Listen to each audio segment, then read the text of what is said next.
एक बार की बात है, एक बहुत ही सुंदर राज्य था जहां एक दयालु और बुद्धिमान रानी शासन करती थी। उस राज्य के सभी लोग रानी से बहुत प्यार करते थे क्योंकि वह हमेशा उनकी भलाई के लिए सोचती थी। लेकिन रानी के दिल में एक गहरा दुख था, वह बहुत अकेली महसूस करती थी। उसके पास राजमहल में सब कुछ था, लेकिन कोई सच्चा दोस्त नहीं था जिसके साथ वह अपना समय बिता सके। एक दिन रानी अपने राजमहल के बगीचे में टहल रही थी। बगीचे के बीच में एक सुंदर तालाब था जहां तरह तरह के फूल खिलते थे और पक्षियों का कलरव सुनाई देता था। रानी ने तालाब के किनारे एक बेंच पर बैठकर अपने अकेलेपन के बारे में सोचना शुरू किया। तभी उसकी नजर तालाब में तैरते एक छोटे से हरे मेंढक पर पड़ी। मेंढक ने रानी की उदासी देखी और उसके पास आकर कहा, महारानी जी, आप इतनी उदास क्यों हैं? क्या मैं आपकी कुछ मदद कर सकता हूँ? रानी ने रानी से देखा कि यह छोटा सा मेंढक उससे बात कर रहा है। उसने धीरे से कहा, मैं बहुत अकेली महसूस करती हूँ। मेरे पास सब कुछ है, लेकिन कोई ऐसा नहीं है जो मेरी बातें सुने और मुझे समझे। मेंढक ने सोचा और फिर मुस्कुराते हुए कहा, अगर आप चाहे तो मैं आपका दोस्त बन सकता हूँ। मैं आपकी बातें सुन सकता हूँ और आपके साथ समय बिता सकता हूँ। रानी को मेंढक की बात सुनकर बहुत अच्छा लगा। उसने सोचा कि यह छोटा सा मेंढक ही सही, लेकिन शायद उसे एक सच्चा दोस्त मिल गया है। रानी ने मेंढक को दोस्ती के लिए हाँ कह दी। अगले कुछ दिनों में रानी और मेंढक के बीच एक अनोखी दोस्ती पनपने लगी।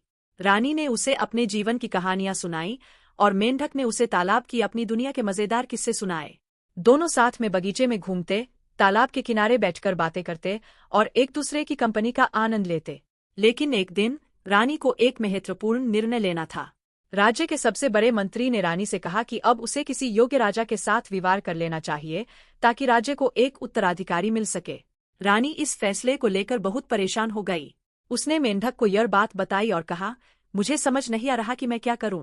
मैं किसी से शादी नहीं करना चाहती क्योंकि मुझे डर है कि मैं फिर से अकेली हो जाऊंगी।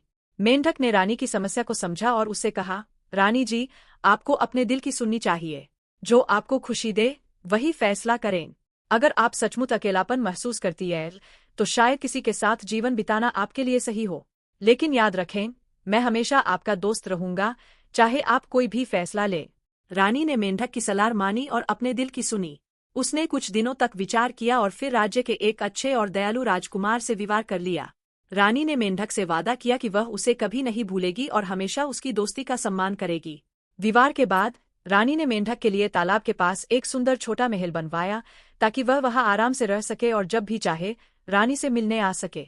मेंढक और रानी की दोस्ती पहले की तरह मजबूत रही और रानी ने अपने जीवन में दोनों, अपने पति और मेंढक के साथ खुशहाल जीवन व्यतीत किया। इस कहानी से हमें यह सीखने को मिलता है कि सच्ची दोस्ती उम्र, रूप या किसी भी अन्य भौतिक चीजों पर निर्भर नहीं करती। सच्ची दोस्ती वह होती है जहां दो लोग एक दूसरे की भावनाओं को समझते हैं और एक दूसरे के साथ सच्चा जुड़ाव महसूस करते हैं।